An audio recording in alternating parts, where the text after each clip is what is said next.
Errei muito, rasguei muita pizza dentro do forno. Nossa, fiquei com vontade de jogar gasolina dentro do forno e tacar fogo. É um food truck, não um food truck. Está começando o Store Talks, um lugar onde empreendedorismo vira história e histórias inspiram empreendedorismo. Eu sou o Felipe Bahia e, para mim, qualquer refeição pode ser pizza. Eu sou o Cleito Quintino e meu recorde são 2 pizzas. Vamos ver se eu bato você. 2 pizzas. Gigante. Família. Quero superar esse recorde aí em breve. Seja muito bem-vindo, acompanhe com a gente essa história hoje do Rimer Rames Garcia, um empreendedor de sucesso aí em Piracicaba que trouxe mais uma novidade pra gente. Pizza napolitana, Il Giro Pizza Napolitana. Pizza napolitana. Ouso dizer que é a melhor pizza de Piracicaba. Aí. Fique com a gente até o final, acompanhe aí, curta, comente, compartilhe, deixe seus comentários aí que a gente vai ter o prazer em ver e responder. Vamos comer pizza? Não, vamos falar primeiro. Pizza a gente come depois. A gente vai comer pizza. Rimer, obrigado aí por ter aceito o nosso convite. Obrigado. Imagina, ter tamo disponibilizado o junto. seu espaço pra gente gravar, inclusive muito bonito, já vi Valeu. algumas vezes. Fantástico. A arquitetura aqui ficou bem bacana. Obrigado. E conta um pouquinho da sua história aí, que chegou você fazer a El Giro, né? Até O lance da foi pizza. o caminho que eu sei que você já teve outras coisas, teve um trailer, trabalhou em outros lugares. Eu sempre fui cliente e amigo seu que a gente estudou junto. Bom, vamos do começo então, né? Vai de onde você quiser. Em 2007 surgiu a ideia de fazer cozinha, né?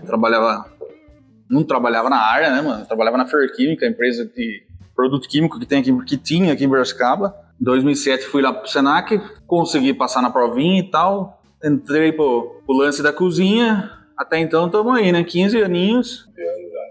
E em 2016 eu casei. A minha mulher recebeu uma grana aí de um imóvel que ela vendeu. Ela falou assim, ó, vamos pra Itália, vamos conhecer, curtir, né? Que você vai gostar e tal. Eu falei, mas que Itália, né, meu? Vamos trabalhar, porque esse dinheiro aí vai acabar, né? Se só for pra Itália, Aí surgiu, eu falei, não, vamos montar um negócio, vamos montar um restaurante.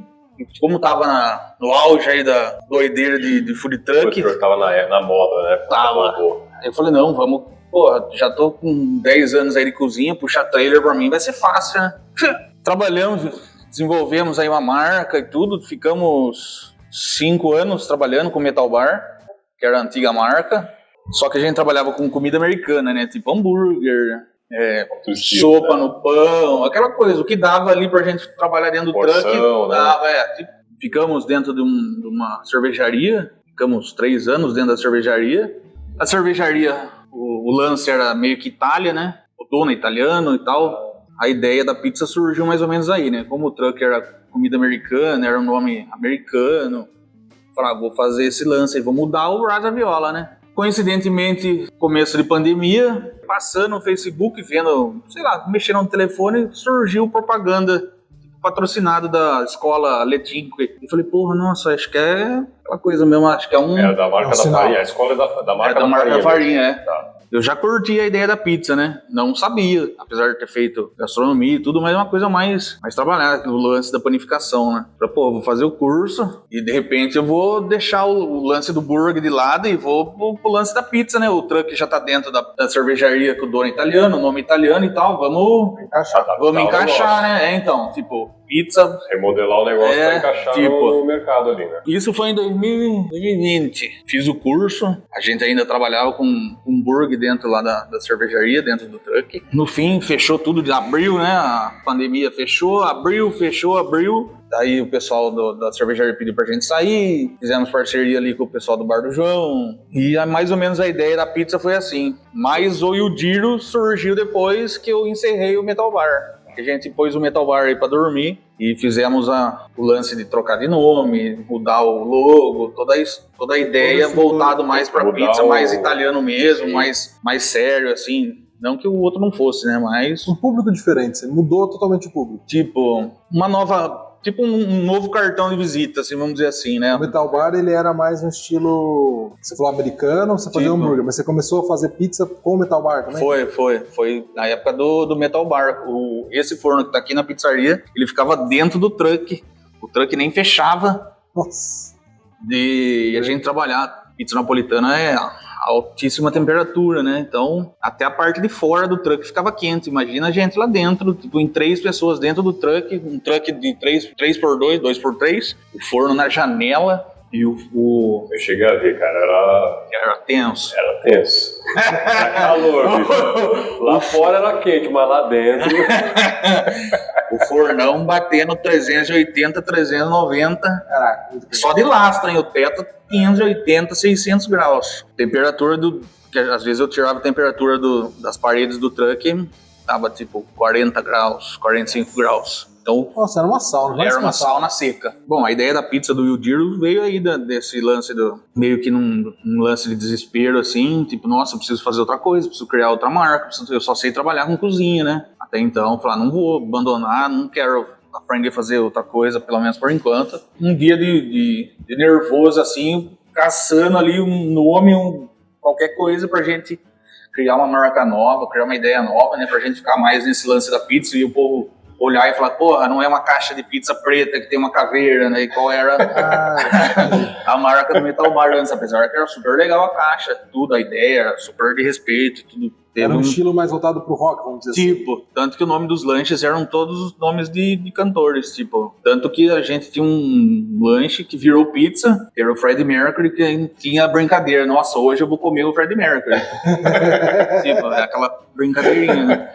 Tanto que eu tenho a pizza hoje, que é a pizza de abacaxi com um pedacinho de carne, tudo que eu uso o mesmo tempero, um bacon. Daí você fala, nossa, uma pizza com barbecue, mostarda com mel, pedacinho de carne de hambúrguer, é muito doido. Também é uma pizza que sai bastante também.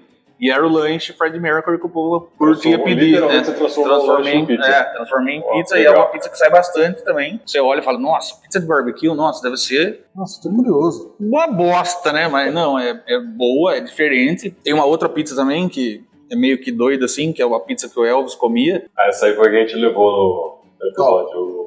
Que é a pizza de barbecue, que um cara que eu sigo, que é o Vino Dino, de uma outra pizzaria famosa aqui do interior, que ele que apresentou isso um dia na pizzaria dele e tal, e eu vi, e eu achei o máximo. Eu falei, porra, eu tenho todos esses ingredientes aqui, eu vou tentar replicar, né? E no fim, deu certo também, é uma pizza que sai bastante, é uma pizza de barbecue. Realmente essa pizza é muito boa, a gente comeu lá no episódio que a gente gravou com a Alessandra, né? Cara. É diferente, aquele que você patrocinou a gente lá, foi bem bacana. Bom, assim, você já passou por muita coisa, né? Começou ali trabalhando... Na verdade, você começou trabalhando para os outros. Foi. Você não saiu já empreendendo na cozinha? Não, trabalhei... Né? Eu tive o meu próprio negócio, assim, de falar que é meu negócio, em 2016, que era o truck, foi o food truck, que no fim foi lá, como eu já falei antes, foi uma grana aí que a minha mulher recebeu. E o que fez, o que na sua cabeça passou naquele momento? Falou assim, não, eu não quero mais trabalhar para os outros, eu quero fazer o meu negócio. E aí você acabou indo atrás do truck. Olha, eu acho que eu já tinha 10 anos de cozinha, falei, eu acho que eu dou conta de fazer, eu sei cuidar, né? Já tinha terminado a faculdade, já estava com 10 anos de cozinha e tudo, e foi aí que eu vi que eu não sabia nada de montar negócio, de cuidar. Você sabia do operacional. Eu sabia trabalhar ali, né? Tipo, chega, trabalha, limpa tudo, organiza, vai embora, no outro dia você volta. Fazer conta, contabilidade. Aí foi que eu vi que eu não sabia nada, assim. E como foi aprender isso pra você na raça? Olha, errando que aprende, né? Tipo, apesar de que eu já tinha tido chefes e tudo, pessoas mais experientes, mas tem que... Você foi com a cara e a coragem, não fez plano de negócio. Tipo, é bem isso mesmo, foi errando e aprendendo. Tanto que eu trabalhei 10 anos de cozinha, puxar truck pra mim vai ser fácil, né? Tipo, montar ali rapidinho, 10 anos na cozinha, ali, aquele calor, aquele inferno de cozinha, aquela doideira. Boa, né? Nada de novo. Agora meu negócio vai ser facinho. Parceiro. É bem aquela coisa, né? É um food truck, não um food truck. Não, e tem um outro detalhe, né? O truck, porque você não pode encostar em qualquer lugar. Não, eu achei que... Então, tá aí o negócio, não. Eu falei assim, eu vou comprar o truck, a gente vai ter o documento e tudo. E eu falei, vai ter uma baladinha ali em tal lugar, a gente vai encostar o truck lá. Tomamos, só de cara, assim, tomamos uma multa. A gente nem tava trabalhando, a gente já começou negativo, né? Já tomamos uma multa com o truck na frente da minha casa, o truck nem funcionava nada. Acho que tava um dia, eu tava limpando o truck, alguém achou que a gente tava trabalhando, tomamos uma multa de R$2.300. Só por eu estar limpando o truck com as portas abertas na frente da minha casa. Aí foi que eu falei, nossa, Brasil não é pra amador mesmo, né? Não é pra... Aqui é pra... Aqui, tem que ser profissa. Nossa, pra desanimar mesmo. Muito doido. Aqui não... Mas essa multa, eu fiquei curioso agora. Ela... Será que foi denúncia, alguma coisa assim? Velho, não sei. Eu sei que eu morava... Na época que a gente comprou o truck, a gente morava no Jupiá, numa rua sem saída. O truck ficava na frente da minha casa, na frente do portão da minha casa. Não tinha nada, não tinha comércio, não tinha nada. Era uma rua sem saída. Não tinha nada. Não tinha nada. Eu tava limpando o truck ali, provavelmente. A gente saía trabalhar no fim de tarde. Eu acho que era um dia de segunda-feira, não lembro. Sim, eu lembro que a gente saía, trabalhava, voltava à noite e no outro dia cedo eu tirava tudo do truck pra limpar e tal. E eu acredito que foi numa dessas aí que a gente teve a infelicidade de tomar um outro no começo.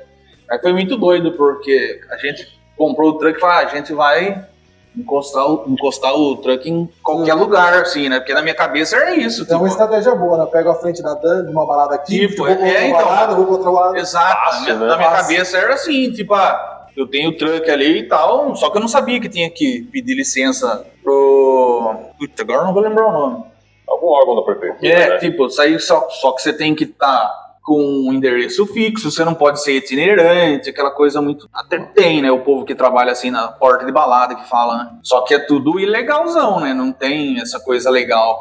Então, já foi um outro... Tipo, nossa, foi um parto pra gente conseguir a licença, demorou, uma burocracia, nem o pessoal do centro, que é onde que pede a documentação, sabia explicar pra gente o que tinha que ser feito, que era muito novo ainda, não tinha leis, não tinha nada. Eu acho que esse Maracá até hoje não deve ter. Deve ser uma zona igual ao Brasil. Aquele boom que teve nacionalmente, e aí as prefeituras não estavam preparadas pra receber. E todo mundo começou, o negócio é bom, o negócio dá certo. E eles não sabiam falar pra gente que documento que tinha, o que a gente tinha que fazer, só que a gente não podia ficar próximo de nenhum outro... É uma distância mínima de outro comércio de alimentos. Não podia ficar em esquina, não podia ficar em via principal e tal. Resumindo, você tinha que ficar escondido e falar, o que adianta o teu truck? Aí surgiu aquela ideia lá da avenida ali atrás do Clube de Campo, que fizeram a avenida ali pro pessoal que trabalha com food truck. Só que daí a ideia foi tão sensacional que era só de final de semana. Falei, durante a semana você trabalha e de final de semana você tem o hobby que é curtir com o food truck, né? Pra mim eles fizeram na época, é um hobby, não é possível, né, velho? Você trabalha só de sábado, ou você gosta, você vende tanto que você, segunda a sexta, você não precisa trabalhar. Maravilha, né? Muito ideal, né? Uma pensando no negócio. É uma barbaridade. Aí foi assim, velho. Foi muito doido esse lance do food truck. E a gente, depois de tomar essa multa, como a gente também não ficou meio que sem saber o que fazer, nossa, onde que nós vamos pôr o truck? O que nós vamos fazer? Que a gente pedia licença, pedia para os lugares onde a gente trabalhar, não dava certo, tomamos essa multa. Foi aí que eu fui conversar com o pessoal ali do posto Giana, que o dono do Giana lá foi super parceiro na época. Foi ele que deixou a gente ficar com o truck lá, que deu um super apoio. A gente ficava 2 ou 3 dias da semana, a gente ficava com o truck lá. E foi assim que foi surgindo, da gente começar a levar o truck na frente dos barzinhos de cerveja que abriram aqui na época, né? Tipo, Mr. Tap, Pira Beer. Só tinha cerveja. Daí a gente fazia essa parceria. Tipo, a gente chegava com a comida, eles soltavam a bebida e a gente só soltava a comida.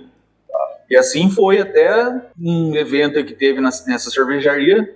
E eu já não aguentava mais puxar truck. A gente tava já, tipo, 10 pau negativo no banco. Tava devendo a alma. Já não tinha mais vontade de falar, porra, vamos vender esse trem aqui e eu vou voltar a trabalhar em cozinha pra outra. E até então o seu cardápio era o americano lá. Era lanchinho, tipo, eu lembro que tinha Buffalo Wings, era batata cheddar fries, né?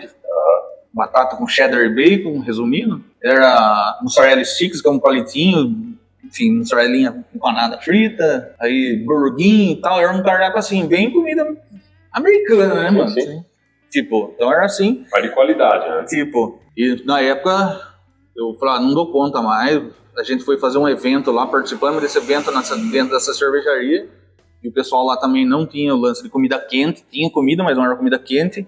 E eu pedi, sim, desesperadamente, nossa, pelo amor de Deus, deixa eu ficar que eu não dou conta mais. Daí o pessoal lá foi gente fina, deixou a gente ficar, ficamos 3 anos lá, e depois da pandemia pediu pra gente sair, saímos de boa, e trabalhamos não, né, daí vendemos o truck, fizemos parceria lá com o Bar do João, aí depois do Bar do João você já ficou lá dentro mesmo. Já ficamos lá dentro, o truck, a gente vendeu o truck, aí veio a ideia de dar outro nome, e dar uma ênfase maior a esse lance da pizza, de comida italiana, com outro nome, com outra cara. Quando você estava lá na cervejaria, você já estava fazendo a pizza também. Também, e no Bar do João você continuou fazendo pizza, não?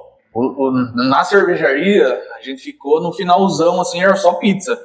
Tinha porçãozinha, né? Tinha batata, não lembro o que tinha de porção na época, mas tinha porções e pizza. Quando a gente foi pro Bar do João, a gente voltou a fazer lanche, com o nome que a gente tava com o nome Metal Bar ainda, né? Então tinha os lanches do Metal Bar e as pizzas do Metal Bar. Ficamos lá até dezembro de 2021. Aí no comecinho do ano passado, 2022, né? A gente saiu, tipo, encerramos ali a parceria com o pessoal do Bar do João. Tivemos essa ilustre ideia de o Giro, onde ia sentar na cozinha de casa e falar, porra, que nome que eu vou dar? E todo nome que eu pensava já tinha pizza, ou não dava certo. E assim surgiu o nome de Il Giro. O que é Il Giro? O pessoal em São Paulo antigamente falava, vamos arredondar, vamos arredondar, é tipo, o pessoal, vamos arredondar hoje, é tipo, comer uma pizza, vamos comer uma redonda. Gíria lá de São Paulo. Aí eu falei, porra, vamos, tipo, o Giro é tipo de dar uma volta, arredondar, tá dentro desse nome o Giro. Você pegou a gíria que usava lá em São Paulo antigamente, e traduziu para o italiano, tipo isso. E foi essa ideia, assim, meio que... Cara, é um nome que pega, né?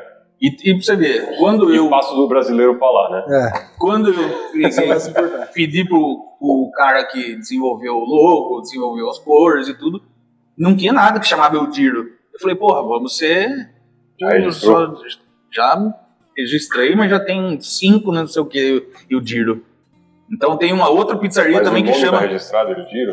Tá, só que, mano, quando eu devia ter feito isso, quando eu tive a ideia, né, no começo do ano passado. Então a gente fez esse lance de registrar agora, só que já tem uma... Inclusive tem uma pizzaria que chama El Giro também lá de Sampa. O nome El Giro é registrado por vocês?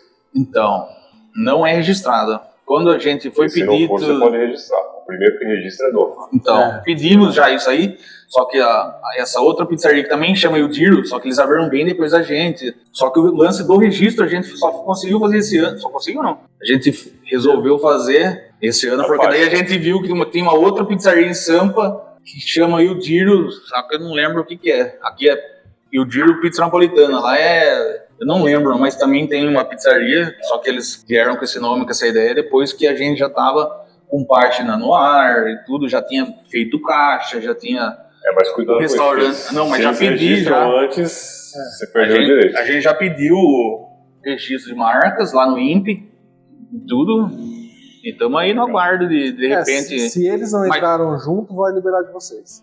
Só que eles tinham pedido antes. Só que a gente já tinha feito a troca do CNPJ antes deles. Então aí vai pra discussão, entendi. É bem isso. Mas você vê assim, né? O cara foi adaptando não só a localização, mas o tipo de trabalho do cardápio dele, né? De acordo com a necessidade. De acordo com a necessidade. Às vezes você pega um outro food truck da vida aí, né? Que hoje a maioria não existe, né? Não. Foi aquele boom lá. O cara, às vezes, ele insistiu tanto em uma única coisa, né? Só pegar aqueles eventos, e aí os eventos eles começaram a acabar, e quebrou. Porque ele não se adaptou no mercado, né? Diferentemente dele. Hoje ele não tem mais food truck porque ele decidiu mudar de segmento, vendeu e seguiu a vida. Mas o cara que lá atrás, né, aqueles 2 primeiros anos do boom, se ele não se adaptou depois disso, cara... É o famoso da mão com ponta de faca, né? Em algum momento você falou, food truck tá acabando, já não é mais novidade. Olha, quem existe de food truck ainda, que começou um pouquinho antes da gente, da época do Metal Bar, é um food truck de crepe, chama Mochila Food Truck, que eles ainda estão funcionando como food truck. É o mesmo carrinho, a mesma ideia, tudo crepe topíssimo. O dono lá é super amigo também. Na época que a gente fez lá cozinheiro básico, Senac, ele trabalhava lá na cozinha do hotel, no bar do hotel. E no fim ele acho que é o único assim da época que eu comecei que tá ainda trabalhando como food truck. E com uma marca. Na verdade, aqueles que ainda resistem são os que vieram antes dessa moda do food truck, que são as combis, né, cara? Então, inclusive esses o dele é uma caras das Kombi. combis até hoje existem. Agora, o food truck, que ficou gourmetizado, né? Estilão, agora o podrão lá, o lanchão prensado, os caras estão aí há 30, 40 anos, né? Fazendo o mesmo de sempre, porque isso já virou uma tradição. O molecada até hoje sai na balada e vai comer um lanche desse, né? Eu fazia isso, né? Agora, os gourmetizados, gourmetizou o negócio, ficou caro pra burro.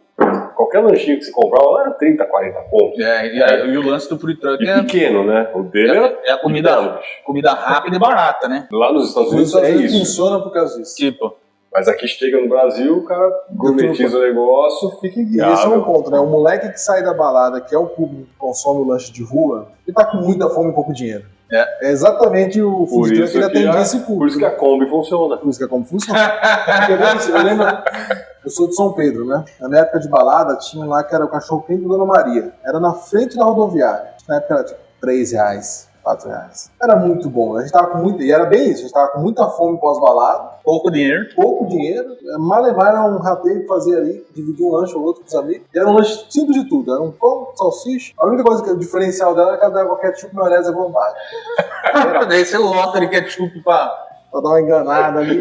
aumentar o volume. Já que eu tô pagando, vou usar. E era isso aí. A gente, nossa, era todo final de semana comer cachorro. E aí, vamos partir aqui pra Eldiro, né? Você comentou que o prédio é próprio, mas vocês tiveram que fazer uma puta numa reforma então, aqui pra... O prédio é da minha mulher, né? O prédio é nosso, né? Tipo, o prédio é o dono do prédio aqui é a minha mulher, a Lia. E o prédio tava todo ele é casado, viu? A gente tem que deixar isso claro sempre, porque senão as mulheres brigam depois quando assiste. Tomei um esporro, rapaz. O prédio é dela, o prédio ela recebia aluguel, né? Inclusive, no começo do ano passado, tinha uma pessoa aqui que estava alugando, que era um lance de coxinha, não lembro como, Bastro, acho que chamava. Um lance de coxinha. A gente pediu o prédio estava todo prontinho, era só entrar e trabalhar, assim, dependendo do que fosse. Só que como a gente queria um lance mais legalzinho, as paredes estavam todas cheias de reboco, o reboco certinho, pintadinho, o teto era mais baixo, tava todo... Era um salãozinho comercial ali para alugar para... pronto. Aqui já foi de tudo, né? Também numa puta rua dessa, movimentada. Foi de tudo. Pedimos para um arquiteto super conhecido da cidade, o Eno, fazer o projetinho pra gente. E é esse lance aqui. Descascamos toda a parede. A princípio, teve as contra-ideias do arquiteto com as minhas, então ficou juntamos aí as coisas, e eu fui fazendo. Um rústico industrial, né? Aí, a princípio, não era para ter ficado, a parede ter ficado assim, mas como tem já muitos, como já alugou muito, teve de tudo aqui, pra você ter noção, velho, quando começou a tirar o reboco das paredes, de tanto tempo que alugou, sabe sacolinha de mercado? Eu enchi uma sacola daquela de bucha. De tanto furo. Se você olhar na parede, mano, o tanto de furo que tem. Você enche uma sacola inteira, da boca, assim, sabe quando você enche o lixinho da cozinha e enche, dá um nozinho, joga, parece uma trouxinha, assim, ó, de bucha. De tanta coisa que já teve aqui antes da gente e tal, antes da gente entrar pra pôr a pizzaria aqui dentro. A ideia foi assim, né? A gente precisa de uma coisa legal, diferente, barata, porque a gente também não tinha mais, a pandemia consumiu tudo que a gente conseguiu construir nesse tempo que a gente ficou dentro lá da cervejaria. A gente não teve muita cabeça também para conseguir administrar a empresa ali na época, a gente meio que pagou para trabalhar, né? Também teve esse lance, muito doido, né? Se eu tivesse feito o que a gente tá fazendo hoje, de propaganda, de buscar profissional de propaganda, de foto e tal, talvez o Metal Bar tivesse dado mais certo, assim. De repente a gente poderia estar trabalhando com a pizza, com o lanche, e com o nome Metal Bar ainda, mas, bom, errando que aprende, né? E o lance aqui da pizzaria foi, a gente pediu pro arquiteto fazer o projeto em cima daquele valor X que a gente tinha na época, e depois disso dobrou o valor. A gente tinha, 60k, era o que a gente tinha. Eu vendi minha caminhonete e falei, tenho 60k para pôr só. E a gente tem que fazer o salão e comprar os equipamentos que faltavam. E comprar ingrediente. Tipo, e o arquiteto entrou e falou, velho, com 60K você não faz.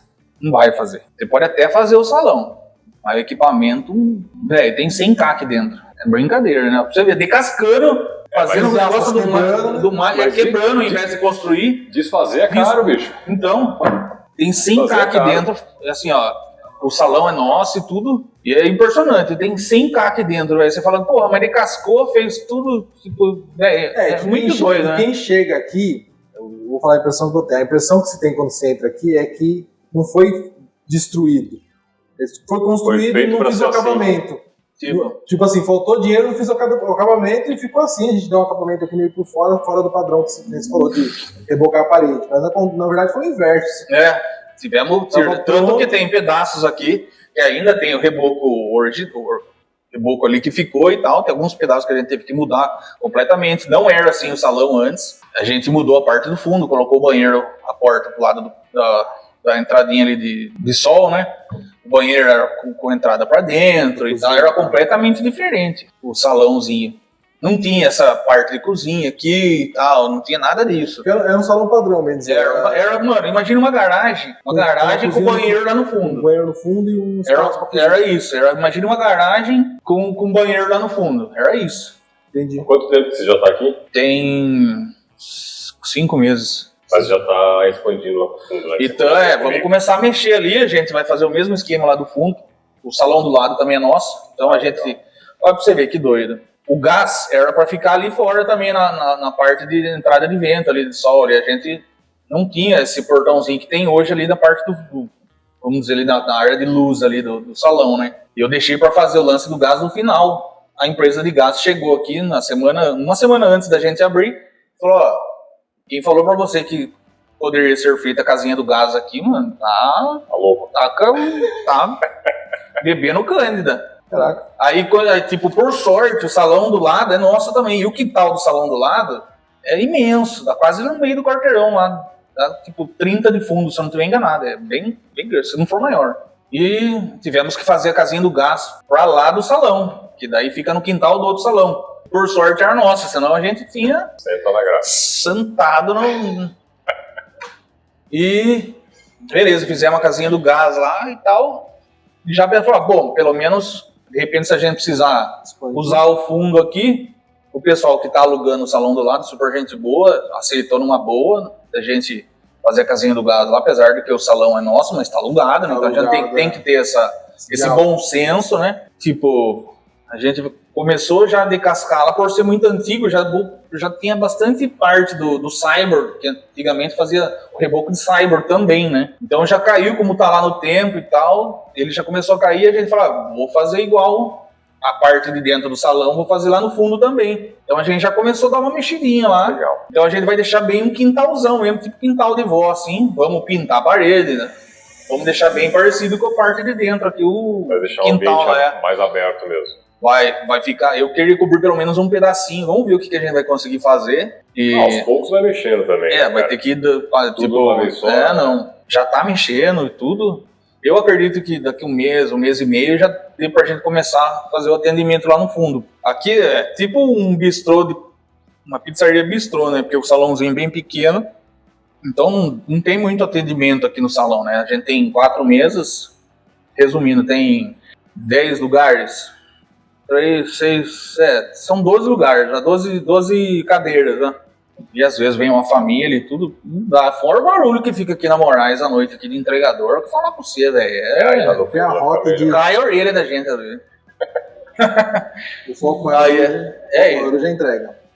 E o lance do quintal é da pessoa de repente ficar mais à vontade, não ter nada na cabeça, né? Tipo, fala, né? Não tem teto, não tem nada, o pessoal que gosta de fumar, ou quer ficar lá, tipo, a gente vai fazer um lance bem quintalzão mesmo, tipo, vamos encher de planta, de tudo que der pra pôr ali, pra ficar bem assim, tipo, da pessoa sentar e falar, nossa, gostoso, nada de pintura na parede, nada, quero planta, assim, pra pessoa sentar e ficar, tipo, tô no quintal da minha casa, tipo, quero ficar bem à vontade, assim. Então essa é mais ou menos a ideia, né? Vamos ver. O foco hoje é mais entrega, então. Velho, tem dias da semana, por exemplo, de sexta-feira, quarta e quinta, as vendas são são delivery. Boa parte da venda é delivery. Sexta e domingo é muito doido, porque tem sexta que não tem ninguém no salão, mas bomba delivery. E às vezes é o contrário.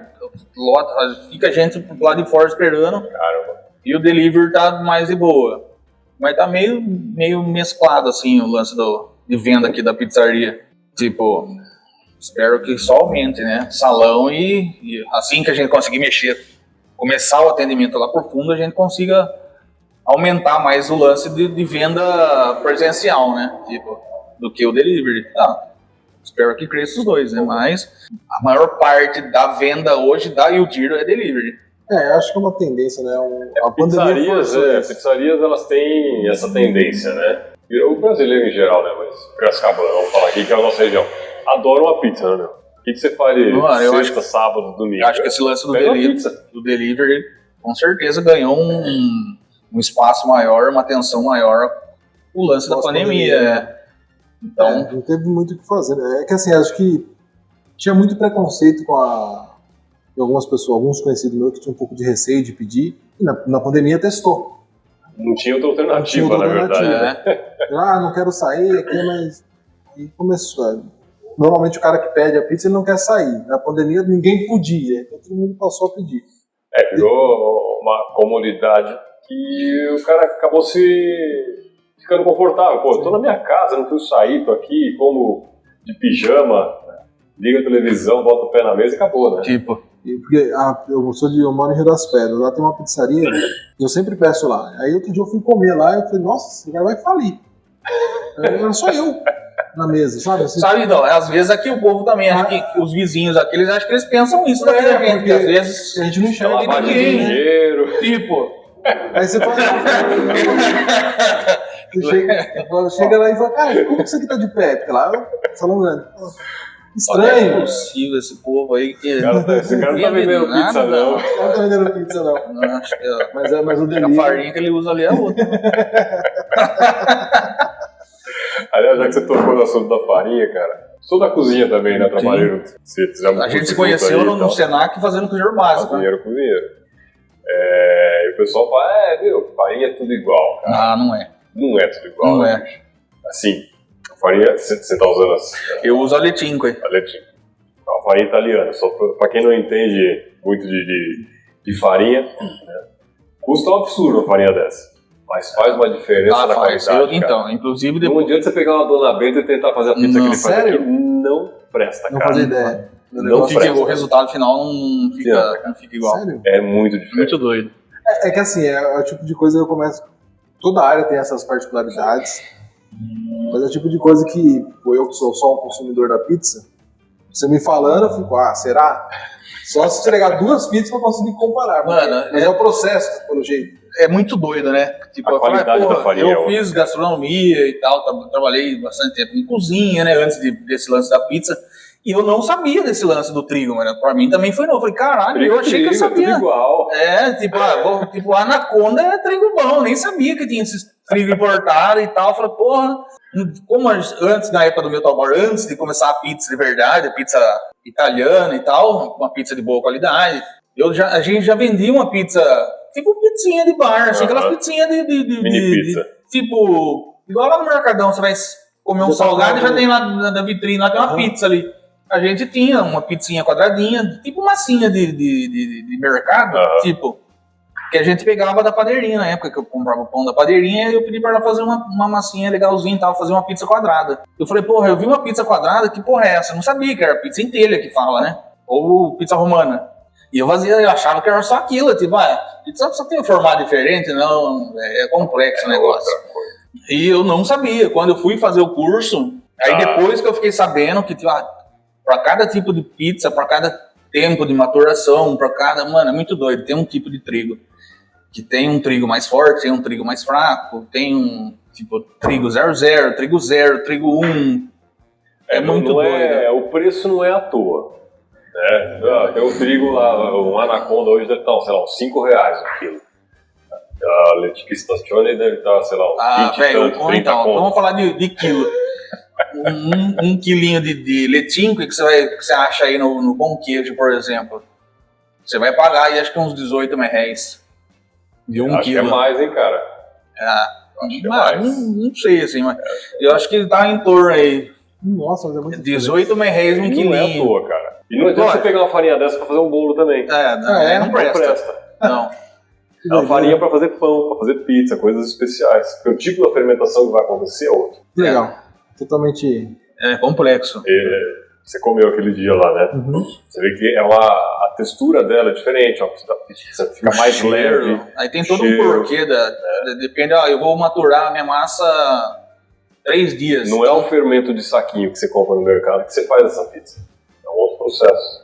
Que legal. Então, a diferença da pizza dele, e eu tô falando pra você, perguntando essas coisas, eu já conheço, né, mas pra que Cleiton e o público que tá assistindo aí entenda um pouco, que pizza não é tudo igual. Não. Isso vocês sabem. Sim. Você vai lá e compra uma pizza no mercado, é uma coisa. Você compra uma pizza numa pizzaria que custa 18 reais, é uma coisa. Você compra uma pizza numa outra pizzaria que custa 60 reais, é outra coisa. Sim. A massa tem diferença e os ingredientes também, né? Temperatura, tempo de fermentação, tempo de maturação, porcentagem de azeite na massa, porcentagem de sal, tudo água, isso interfere em fermentação, em maturação. A temperatura do forno que ele assa, temperatura de maturação, altíssima. É muito doido, é muito complexo.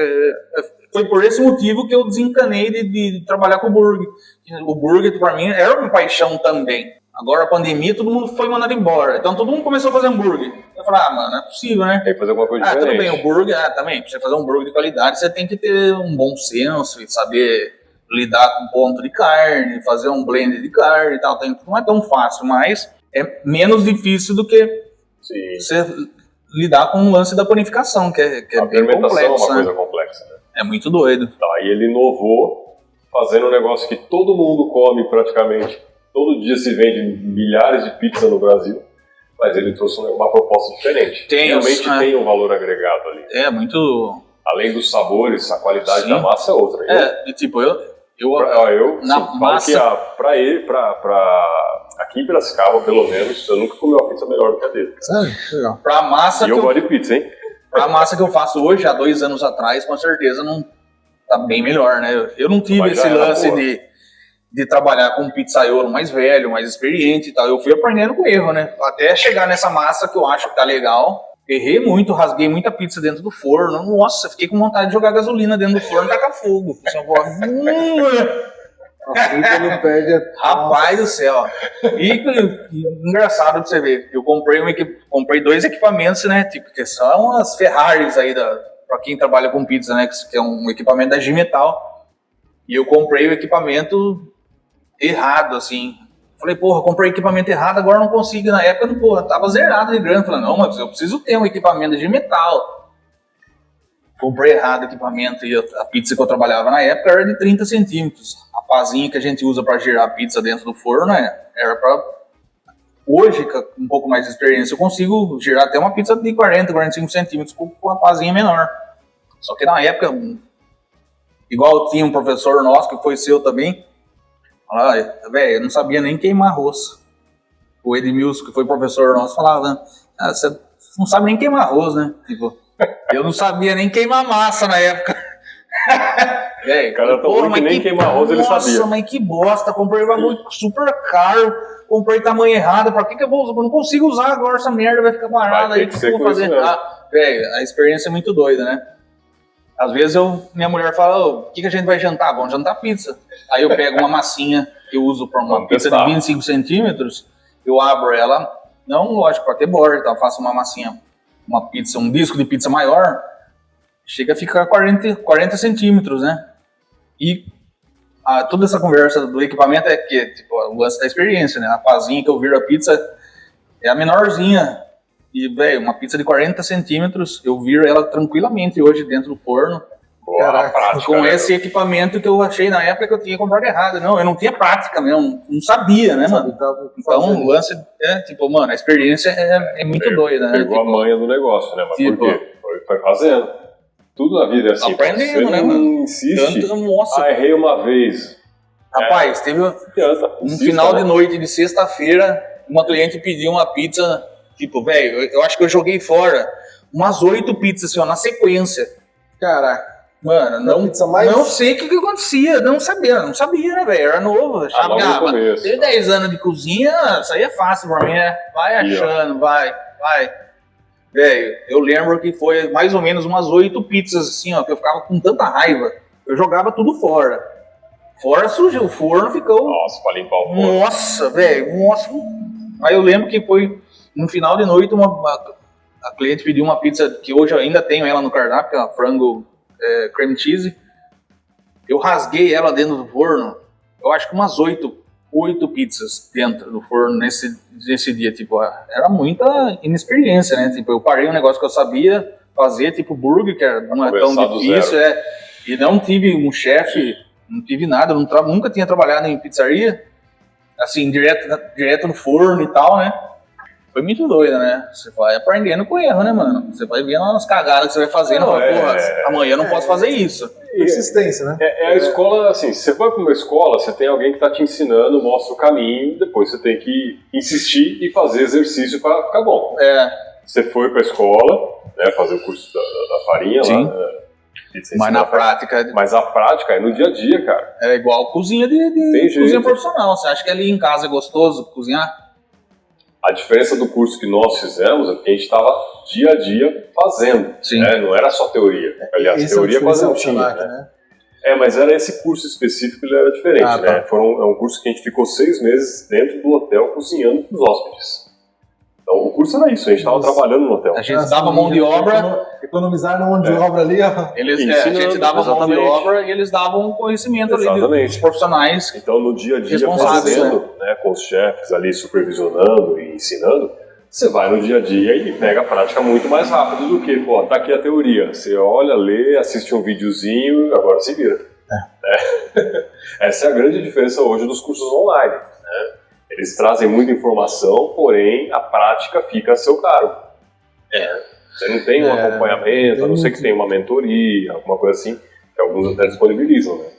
Então acho que o curso presencial, nesse ponto, acho que ele tem muita vantagem, principalmente quando tem mais... eu acho que principalmente em gastronomia, se você não colocar a mão ali na... prática, você não tem. Eu já vi vários cursinhos tipo EAD de gastronomia, eu falei, cacete, como é que o nego vai aprender a cortar uma cebola? Só um exemplo básico. Não, a textura de um creme, é assim... Tem que ficar assim. Cara, é complicado. Não porque acho que é igual aprender a tocar instrumento. Você vai lá, faz uma videoaula, como tocar violão. Beleza, você vai lá, segue. Beleza, se não tiver alguém pra ouvir e pra anotar uma merda, você já é o professor, porque o professor tem um ouvido bom treinado pra isso, né? O cara que convive com o instrumento. Foi o que você disse do show lá, o cara não acertava uma nota na guitarra. Vai pra você ver. A maioria não sabia que ele tava errando. Muito doido, né? Eu sou uma negação para instrumento, né? Depois de velho, eu encarei de aprender a tocar viola caipira. Nossa, que legal. É diferente de você assistir uma videoaula que você vê o cara tocando e tal, do que gastronomia, né, mano? Porque é diferente o negócio. Sim. Para instrumento até é um pouco mais fácil. É mais tranquilo, então. Sim, mas você precisa ver o cara fazendo, pra você saber ele meio que tocar, né? Levar para adiante ali o lance de aprender. Cada um tem suas particularidades, né? O instrumento, eu até também toco, né? E sou cozinheiro, então eu consigo falar um pouco dos dois. O instrumento você consegue fazer uma autorreflexão, porque gravar, você tá de repente, gravando, ou na hora que você tá tocando, você tá ouvindo. Meu filho também, ele toca aqui, e ele vê lá, isso aqui não tá legal. Aí às vezes eu tô lá no meu quarto, corrige isso. Vai dando uns gritos. Isso aí tá, uma bosta. Merda. Mas a cozinha, cara, é o ponto da carne. Não tem como você mostrar um ponto da carne no vídeo, a hora que você tá tem que ficar fazendo. Dessa cor. Né?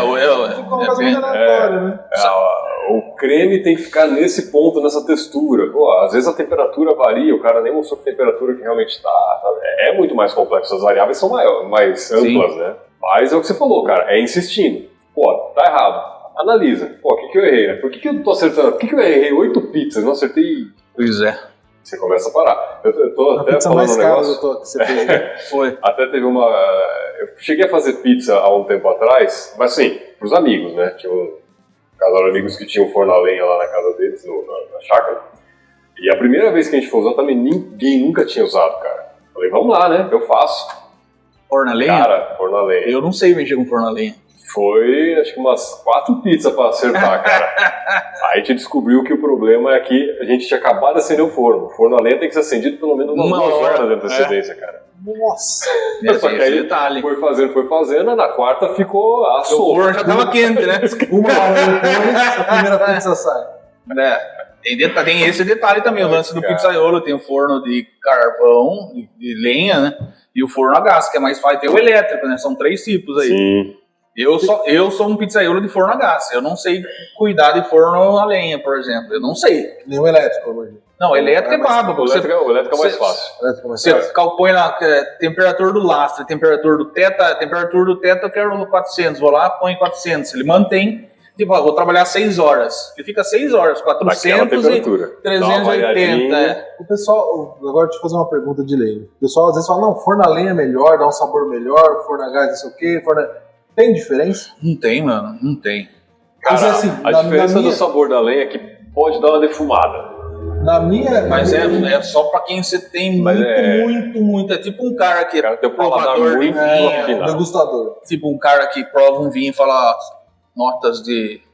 E ó, lenha não é mais barato não, porque você vai lenha pra cacete. Só que porque assim, na minha lógica de contador, 400 graus é 400 graus, velho. No elétrico, na lenha, 400 graus. Se eu conseguir atingir essa temperatura e a pizza assar, ela tá assada. Não, assim, realmente, o que eu tô falando assim, você pegar um forno elétrico e um forno a gás, ele não vai ter diferença nenhuma em questão de sabor na pizza.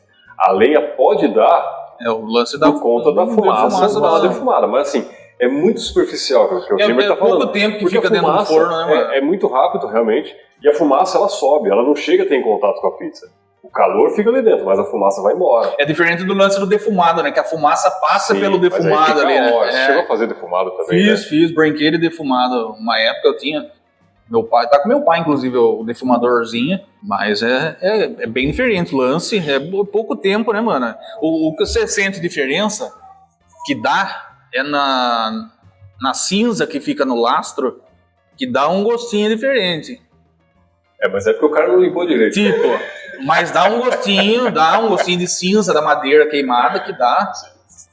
Mas, tipo, do mesmo lance que dá também um gostinho aquele amarguinho, que dá da sêmola que a gente usa pra a massa não grudar na área de trabalho ali, que também no lastro, seja elétrico ou seja a gás, ele vai queimar também. Então dá esse lancezinho aí desse amarguinho do queimado. Mas não tem, mano, não dá diferença. Tanto que boa parte das pizzarias italianas, que não daquelas que já tem lá, já funcionam há 200 anos na Itália. Nunca desligou o forno. Nunca apagou o forno. O fermenta tem já 750 anos. Então, tipo, mas boa parte... Você pega uma parte da massa que você está usando, separa e aquilo é o fermento da próxima massa. É o famoso pão de Cristo. Mas o pessoal chama pizza verde, né? Tipo, é gás vem do petróleo. Mas, mano, você não tá...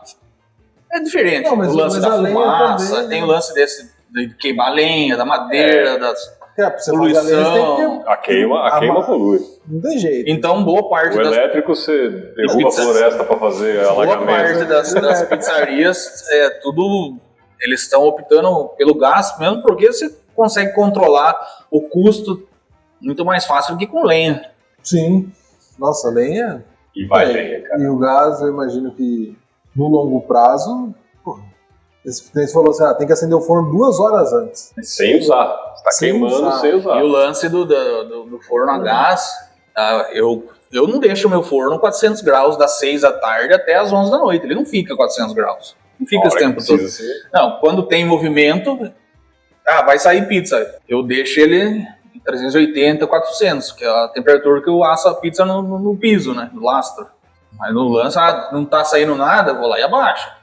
Redução de custo, né? Tipo, aí eu peguei a manha ali de pôr 2 forminhas ali na boca do forno para segurar mais temperatura dentro, né? Tipo, quando eu vou, de repente, preciso assar uma pizza, ao invés de ele estar 250, ele está 320, 330. É menos tempo que eu preciso torar o fogo ali para chegar em 380, 400 graus. Também tem esse lance da manha, né? Você usa o que você tem, com o conhecimento que você vai adquirindo e o equipamento e vai adaptando. Então. Eu aprendi, mano. Cada hora tem uma variável. Você tem que sambar conforme a música ali, né, velho? Tipo, daria pra eu ter um forno santo, um forno flex. Você acende, ele mantém super, ele tem portinha, quase fecha o negócio. Mano, o forno custa 40 pau, 30 mil. Pizza pra caramba. Tem. Eu chego lá. É um fornão top. Enfim, é maiorzão e tudo, né? Mas a gente tem que extrair o melhor daquilo que você tem, né? Tipo, igual a maceira. Eu não tenho uma maceira específica de pizza, eu tenho uma maceira de pão ali, de padaria e tal. É uma maceira boa. Uma maceira para pizza tem tipo 7 velocidades, né? Você começa bem devagarzinho. A minha tem uma velocidade e eu tenho que bater massa com gelo.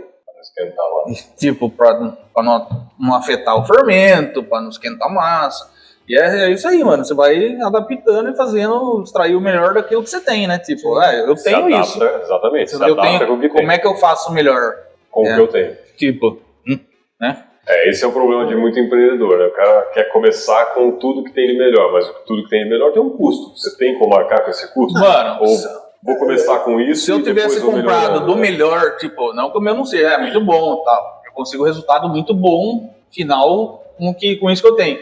Se eu tivesse comprado um forno top aí, um forno santo, um forno flex, eu ia precisar de 200k. E só a maceira custa 18, uma maceira de 10 quilos. Para 10 quilos. O forno mais barato aí, o forno santo, vamos pôr aí 22, 24 mil, se não tem nada disso, que eu vi há 2 anos atrás. Hoje deve estar uns 28, tipo um forno para tipo 10 pizzas. Então vamos pôr aí 30 mil de forno, mais 20 de maceira, ia precisar de 50 conto. 150 cada aí. Mas essa é uma realidade, né? Que eu tava... O equipamento ia ficar mais caro que o investimento que eu fiz aqui dentro. Tipo... estrutura. Mas isso faz parte do negócio e acho que é algo que eu falei, muita gente não enxerga, muita gente se frustra no processo. Minha esposa está montando a loja lá, aí eu contratei um arquiteto para montar.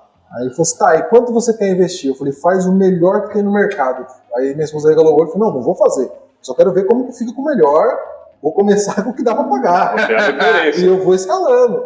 Porque eu lembro no escritório lá da empresa também, o arquiteto fez o projeto, e naquele ano tava na moda os ripados. Ainda tá, mas hoje já caiu um pouco de moda. Na época, todo escritório que você entrava novo tinha ripado na parede. Uma fortuna. A gente orçou no projeto 100 mil reais. De imóveis numa sala de 40 metros quadrados. Porra! Investimento altíssimo. Corta, tira ripado, tira isso, tira aquilo, tira outro. Deixa só no reboco. Agora vai tirar um reboco pra ver se fica mais... Agora tira o reboco. Fica mais caro. Não tira. Sabe? Então a gente foi cortando. Até porque o nosso escritório a gente não recebe pessoas, não faria sentido. Aqui você tem todo um atrativo pro público entrar. Sim, tem que ter uma estética, né? Tem que ter uma estética, tem que ter um estilo próprio, um designer próprio. Mas assim, quando o arquiteto faz, você pode ter certeza... Você não compra o forno. Ah, não. Se você fizer do jeito dele. Aposto que você reduziu bastante coisa também. Foi igual eu falei no começo, né, mano? Eu falei pra ele, velho, eu preciso de um projeto, só que eu tenho 60k. É isso. Ele falou, beleza, eu consigo. Com 60. E mesmo assim, com a parte mais cara, foi a parte elétrica. Eu falei, não tem o que fazer, velho. Eu não consigo fazer. Até consigo fazer menos, porque fique menos caro, né? Mas aí com material... Só que daí você vai ter menos iluminação, não vai ficar tão legalzinho assim, não vai ficar industrial e tal. Daí pra fazer um pouco mais barato. Mas não fica... Não muda a estética, né, mano? Tem um porquê ali, né? E eu falei pra ele, velho, eu tenho 60 mil. É isso. É isso, não tem, mas não tem nem isso. Ele falou, mano, tenta um empréstimo. Eu falei, mas que empréstimo? Tá louco. Daí fui ver empréstimo. Tipo, pra emprestar 40 mil, eu tenho que devolver 70. Eu falei, louco, mano. Eu tenho que pagar 30 pau a mais. Sem chance. Aí, por sorte, a minha cunhada, que foi que salvou a gente aí, que ela tinha uma grana guardada, falou, empresta a grana pra vocês, na hora que vocês começarem a andar e tal, daí vocês começam a me pagar. Isso é uma coisa que no Brasil é bem diferente, a gente sempre faz essa comparação Estados Unidos e Brasil. Lá fora tem muito disso de investidor pequeno, capital para você começar negócio é muito mais fácil. Aqui é muito caro para você emprestar. Aí aqui você já começa pagando imposto, né? Já começa a pagar imposto. Pra você ver que o custo de força aqui é diferente do custo de casa, né? Sim, Na minha mais casa caro. é muito maior do que aqui, tudo bem, tem bastante luz, aqui é tudo LED. Mas em casa vem tipo 100 reais de força, aqui vem 400 pau. Tudo bem, tem 4 geladeiras, mas eu já trabalhei com os mesmos equipamentos em casa na época de pandemia e vinha tipo o custo da 150, energia 180 comercial é reais mais de caro. força. Comercial é muito mais caro. Não, tudo mais caro. Aí você vai O apoio do governo com o empreendedor é Não existe. Não existe, né? Não existe. uma bosta. Praticamente nulo. Não há incentivo para isso. Incentivo pra você fechar, né? Mas só pra gente seguir pro final aqui, Rimer, que recomendação que você deixa aí pra quem tá querendo empreender depois dessa... Ó, se todo mundo vier aqui falar não empresa, a gente vai parar com o podcast, né? Não, o mundo Verdade, precisa de empreendedores. A gente não pesquisou isso com todos, mas eu vou pedir pra todo mundo gravar um videozinho e mandar. Eu primeiro fez essa Porque, mesma assim, cara que você fala, fez aí. as suas dificuldades, o que você teria feito de diferente lá no começo, ou quando você veio abrir aqui, né? Não sei se você fez um plano de negócio ou não, se isso teria te ajudado ou não. Né? Olha, eu acho que dessa vez que eu fiz a pizzaria, lógico, eu já dei errado num negócio Já anterior. aprendeu muito com os erros no passado. Né? Sim, tem esse lance, de repente, o que eu tenho para falar é buscar um profissional para te auxiliar nisso, tipo de propaganda, de administração, de escritório de contabilidade, porque isso, se eu tivesse feito isso com o Metal Bar, agora já tinha falado antes, talvez o Metal Bar ainda teria Se puder estar com a tido pizza lá porque ele estaria se sustentando. Às vezes aqui já seria um segundo negócio. Tipo, né? exato. Mas é o lance. Para começar um negócio, a busca o profissional. Falar, investimento, vou gastar com o cara. Fala, velho, mas é necessário. É um gasto que pode trazer retorno e não a frustração. Fica menos difícil. Menos difícil. Porque assim, é uma preocupação a menos, porque a gente fez lá nos cursos que a gente faz junto aí, fala muito de administração, de gestão, de planejamento. Esse é o ponto. Sem o planejamento, você toma um susto. Com o planejamento, você já sabe, não, beleza, pode ser que aqui dê merda, mas tô consciente. Então, eu não tive.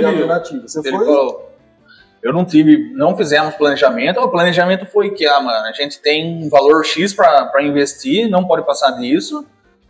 Não, acredito que não um profissional, aí, um investidor, acho que eles não fazem dessa forma, né? Eles fazem todo um estudo de mercado, por exemplo, uma das coisas que a gente coloca no planejamento de negócio é fluxo de caixa. Porque tem um tempo de maturação da tua empresa. Oficialmente eu inaugurei dia 1º de janeiro e eu tenho aqui para pagar o aluguel desse mês. Se eu não vender nada em janeiro, você já começa a estar no negativo, começa a estar no cheque especial. O que ficou menos difícil pra gente aqui é que o prédio é nosso, né? Então a gente não tem aluguel. O custo nosso é um pouco mais baixo.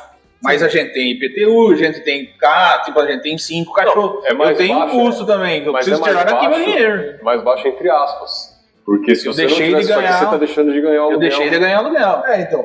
Mas assim, esse custo ainda é ok. Porque na pior das hipóteses, você fecha e bota com uma placa alugo. Exatamente, o que eu falei pra minha mulher. Eu falei, nossa, mas se não der certo, ela fala, porra, mas já tem experiência e tudo, você faz muito bem o negócio e tal. Eu falei, no pior do negócio, o salão já tá montado, a gente cobra um valor mais alto de aluguel. E de repente você volta a trabalhar para um restaurante. Exato. Fazer o quê? Porque assim, a loja lá, isso é uma coisa que o pessoal não leva em conta. Se alugar, a gente precisa alugar uma loja. Precisa de um espaço, alugamos. Agora a gente precisa passar com o arquiteto, comprar os móveis, medir, mandar fazer alguma coisa ou outra. O aluguel tá correndo. Então. O primeiro mês de aluguel, a loja tá fechada, tá morto. Então quando você vai montar um negócio, o cara não olha isso. No teu caso, ok, o aluguel. Ele acha que eu aluguei hoje, amanhã já tô com a loja aberta. Até você montar tudo, organizar. Mas eu vou comprar os móveis primeiro, depois eu alugo. Meu amigo, o mercado imobiliário... Isso quando você já tem um CNPJ, né? Quando você já tem um CNPJ. Esse é um outro fator. Mas às vezes você vai pegar um negócio assim, no meu caso, loja de roupa, a gente já tinha um CNPJ. Mas todo lojista, só vende para CNPJ. No atacado, não precisa pegar preço, só para CNPJ. Aí você fala assim, vou comprar os móveis, depois eu alugo um espaço. Porra. Compra os móveis. Eu vou por aonde? Aí os móveis não servem onde você alugou, né? Não tem jeito. Então assim, o planejamento, tudo isso leva em consideração. O tempo de estruturação, o tempo de desenvolver da marca. Você falou assim, abro hoje. O pessoal vai passar na frente, se não tiver o marketing para chegar mais rápido no povão, o pessoal vai passar e vai ignorar.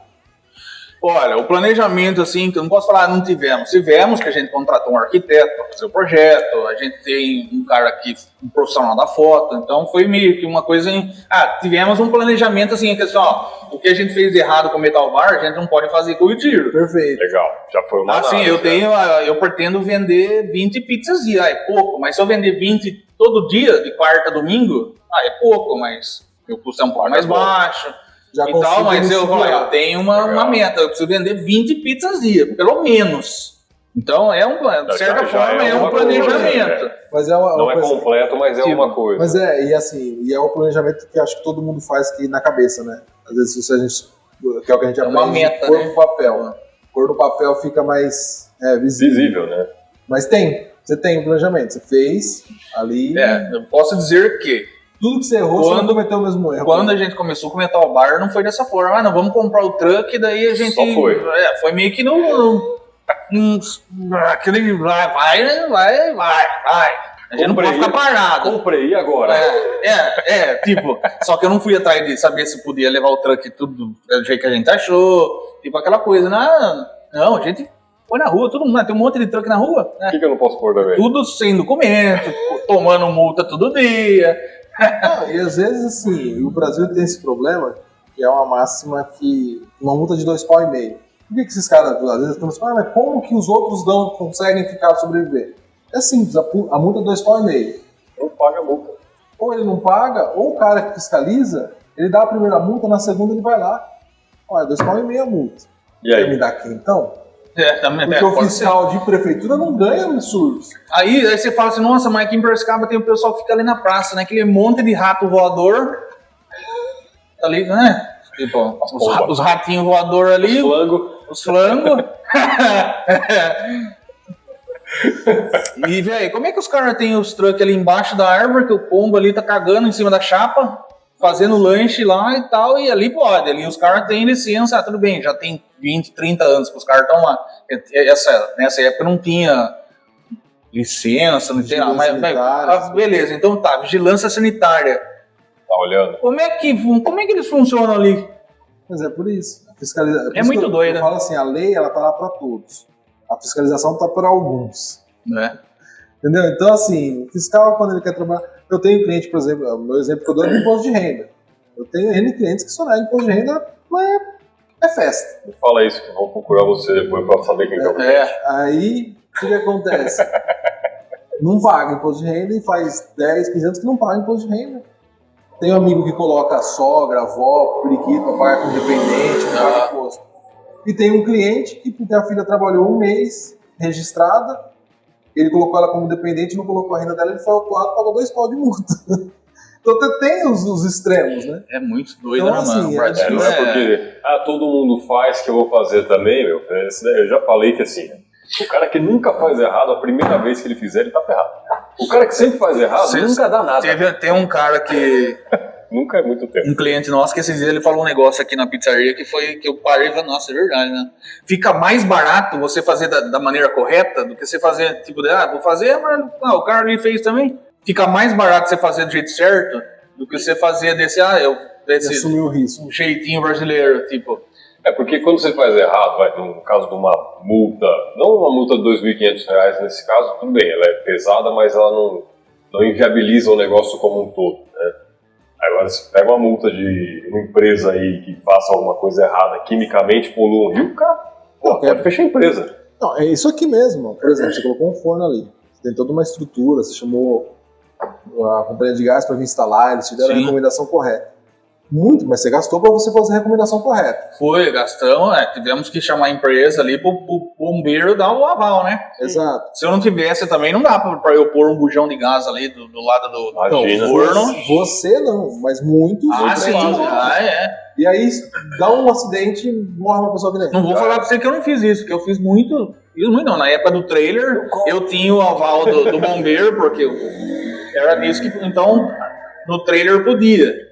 Mas antes, até no Metal Bar, quando a gente ficou num outro lugar aí, o bujão ficava meio que escondido, assim, a gente teve que dar uma sambada ali, vindo de pandemia e tudo. Mas, fazer o quê? Então, mas às vezes Então, mas é aquela história, assumir o risco. Sim. Você corre. Mas não era legalizado, não tinha documento, ninguém sabia, tipo, era aquela coisa assim, ó. Mas trabalhava preocupado. Tipo, mano, o pessoal, de repente, o bombeiro pode vir, ou a prefeitura, sei lá, pode vir e embargar o rolê e acabou ali, só fonte de renda. E assim, mas assim, muitos começam assim. Tinha uma loja ali na Benjamin, gigante, monstruosa. Pegou fogo ali, né? Não, mas não é esse caso, é uma outra. Ela gigante, assim, que eu via ela direto. Ele falou, nossa, essa loja grande, não, que legal. Um dia fechou. E aí eu fui conversando, sapeando com os colegas, e falei, então, Cleiton, eles nunca pagaram nada de imposto. Tinha uns 15, 20 anos de... Nossa! Eu acho que é meio que por um caso parecido aqui do posto, aqui perto aqui do Largo da Santa Cruz ali, que o cara também fechou por conta de, acho que, sei lá o que tinha já de antes dele lá e tal, de tanta coisa que tem. Então, esse cara foi isso, ele ficou 20 anos ali, tinha uma loja bonita, perfeita, grande, estabilizada para quem olhasse, movimento, só que ele nunca fazia certo. Aí quando veio, foi tão grande a pancada que fechou. Então ele construiu um patrimônio que morreu. A recomendação é, faça direito. Né? Fica mais barato. Não, e aí é o seguinte, né, que o Rimer falou, faz um planejamento, procura alguém para auxiliar, né? Sim. E aí eu vou fazer o nosso merchan agora, porque a Store, né, presta esse suporte aí, né? Então entre em contato com a gente se você está pensando em abrir uma empresa ou regularizar, ou tirar a ideia do papel, ou entender o que está acontecendo na sua empresa para que ela fazer um negócio direito, evoluir, fazer direito, né? E às vezes a tua ideia, entra em contato com a gente aí. Na hora que a gente fizer uma análise, a gente vai falar, cara, não faz. Você está indo no lugar errado. O risco é muito maior do que você está imaginando, porque às vezes você não está enxergando pontos. Às vezes é um negócio fadado ao fracasso. Infelizmente, algumas ideias... mas botando no papel, você vai saber isso antes de acontecer. Exato. Fica menos caro, né? Menos caro. Ou às vezes você vai ouvir o seguinte, né? Você falou assim, tenho tantos mil para investir, e o cara fala, não, com esse você não faz. É isso. Às vezes o cara fala assim, não, eu tenho tantos mil, mas você tem fluxo de caixa para segurar aí 3, 4 meses? Que é o tempo de maturação? Sim. Não tenho. Então segura um pouco, junta mais esse dinheiro, volta daqui a um ano. Porque um cara que tem um aluguel, você vai fechar um contrato de 1 ano. No mínimo, né? Quando o contrato é de 3 anos. Você vai ter multa para rescindir. Então, às vezes, você abre ali, rola 3 meses. Fecha e você tem 3 anos para pagar uma multa. Tem uma multa ali gigantesca. Já estou quebrado, vou ficar um pouco. Então, o planejamento ele realmente é essencial. Então entra em contato que a gente tem um programa legal aí para te ajudar nesse quesito. E Rimer, só para a gente fechar, fala aí suas redes sociais para o pessoal conhecer, passa o endereço para o pessoal vir aqui. O endereço aqui da pizzaria, Rua Moraes Barros, 1396. Piracicaba, tá, Piracicaba. Vem aqui, interior. Vale a pena. Interior. Rede social, a gente tem o Face, acho que o Face nem o pessoal já nem usa tanto mais, né? Mas o Instagram, que é Eudiro Pizza Napolitana, tem uma outra aí, mas não é. O logo aquele, aqui atrás, né? O logo ali, ó. E Eudiro Pizza Napolitana. Diz que entrega, só dá pra chamar pelo WhatsApp, dá pra fazer pedido pelo Instagram, tem a página nossa que você entra pela página pra fazer o pedido. O telefone eu não vou lembrar de cabeça mesmo, porque a gente nem... Tá lá no Instagram. Tá na página. E a gente nem tem tanto atendimento no telefone. Liga ainda pedindo. Não, aqui não. No máximo WhatsApp, não, né, cara? Não, mano, mas nem família não liga pra gente aqui. Família que eu digo, a minha, por exemplo, a família da minha mulher. Não, é tudo pelo WhatsApp ou pela rede social. Tipo, entra ali pelo programinha que a gente já tem linkado ali na página da Eudiro e pede por lá, que é super rápido, facinho, tipo, é mais fácil do que você entrar em contato com a pessoa pelo telefone. O telefone tá morrendo. Lógico, tem as pizzarias ainda que vivem desse sistema, mas a gente optou por esse mais facinho aí, que fica mais fácil. Tá na mão. Pelo telefone, você não fala com ninguém, é super rápido, papum, pediu, chegou. Exato. Bacana. Show de bola. Então tá, gente. É isso, pessoal. Siga-nos no Facebook e no Instagram em @store.empreenda, no YouTube como Store Talks e nas principais plataformas de podcast. E lembre-se, estamos aqui para te ajudar a criar uma comunidade e fazer o seu negócio acontecer. E você alcançar o seu sucesso, seja lá o que isso signifique para você. Um grande abraço e até semana que vem. Até mais.